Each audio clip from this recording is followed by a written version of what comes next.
পৃথক দুৰ্ঘটনাত বালিপাৰাত 5 জন যুৱক নিহত।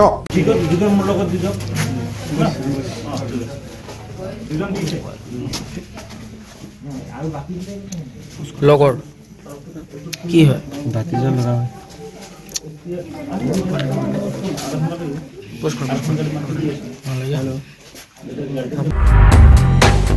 মঙলবাৰে শোণিতপুৰৰ বালিপাৰাত সংঘটিত হোৱা একাধিক শোকাবহ দুৰ্ঘটনাত 5 জন যুৱক পৃথকে নিহত হয়।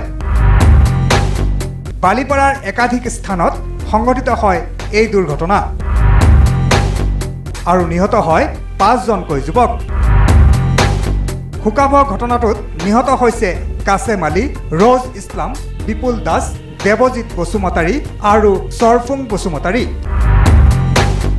নিহত কাছেম আলী আৰু ৰজতৰ ঘৰ গুদামঘাটত হোৱাৰ বিপৰীতে দেৱজিৎ বসুমতাৰীৰ ঘৰ দক্ষিণ আমলগাঁত, ইপিনে চাংফাৰ বসুমতাৰীৰ ঘৰ কটন মিলত আৰু বিপুল দাসৰ ঘৰ ঢেকেৰী গাঁৱত। পথ দুৰ্ঘটনাটোত একে নিশাই 5 জন যুৱকৰ প্ৰাণ হেৰুৱাবলগীয়া হোৱাত বালিপাৰাত শোকৰ ছাঁ পৰিছে।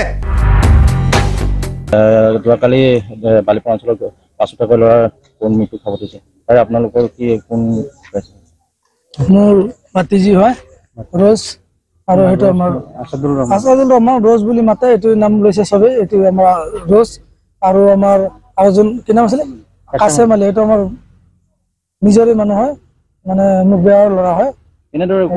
এইটো মানে বালিপাৰাৰ পৰা যেতিয়া ইয়াতে ফাংচন চাই ঘৰত যায়, ঘৰত যাওঁতে দীঘলী বস্তি তাত কিমানবা গাড়ী খুন্দিয়াই থৈ গৈছে, গাড়ী খুন্দিয়াইছে। আমি এটা 10 মিনিট আগত মই ফোন পাইছোঁ, ফোন পাই আহিছোঁ, আহি পেলাই চাইছোঁ যে ডেথ হৈ আছে, ডেথ হৈ আছে।